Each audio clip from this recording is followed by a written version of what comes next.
laughable. The dude playing that totally exaggerated his picking moves. He hasn't got a clue. Okay, hi there, I'm Chris. And that was me playing that. I admit it. But I would argue I had a little clue, and I'm going to pass that little clue on to you right here and right now. So today we're going to speak about one of the most, I would say, misunderstood topics in sweeping, or at least misunderstood when I try to explain it. So here's another attempt. Okay, so what's up with that thing where, half of the time it looks like Marty Friedman and the other half of the time just looks a little bit retarded? Well, that is the exaggerated pick angle. But hold it, I hear you saying thing. No one plays like that. When you sweep, you just hold your pick and you play. Yeah, you do that. But if you're one of those unlucky people who actually get stuck when sweeping, then you probably missed out on what this is about, okay? That's the essence of it. So, what I'm trying to say here is, if you've been trying to sweep and you often find yourself stuck, then you might not be aware of the fact that there's a minuscule adaptation in the picking angle happening. Now, we can put fancy words on that. We can say that we go from downward to kind of upward angling.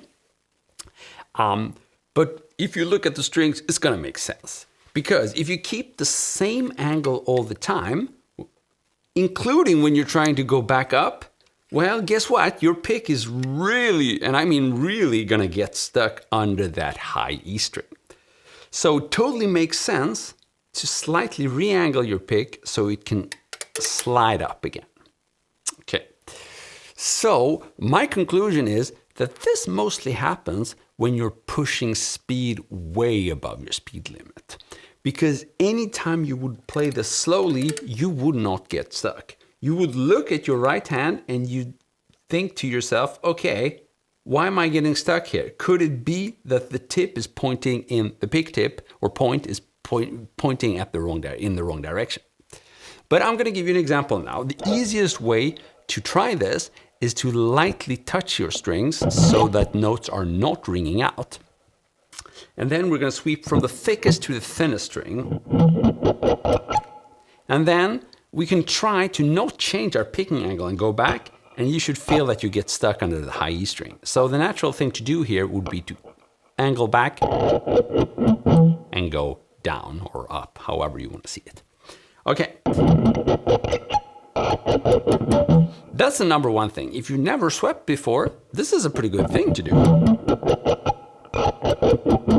Now, as you get comfortable with that, you definitely want to adjust your pick angle back so that it's sitting right in between those angles. Why? Well, that is the absolute most flexible way of holding and angling your pick, because you will always have that correct angle really close at hand. Sure, there are some examples where you could go extreme, but that's not going to allow you to quickly go back and forth between those two angles. Now, for me, the primary reason of wanting to be flexible here is really because my ultimate goal with all these techniques is to have some, flexibility. I want to be able to improvise around. I don't want to be locked in, specific sweeping pattern.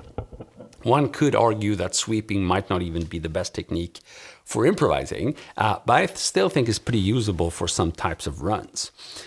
So, whether you're a beginner or whether you're more advanced, being aware of this change of angle does matter. And the reason why you might want to take it to the extreme, like I did in the beginning of this video, is really to visualize what needs to happen when you change direction. If you do not do this, you will get stuck. If you ever got stuck when sweeping, this might very well be the reason. So I hope this makes sense to you, and I hope this is useful in your quest for sweep picking. I want to thank you so much for watching. I've been Christopher Dahl, and you've been wonderful. See ya. Cheers.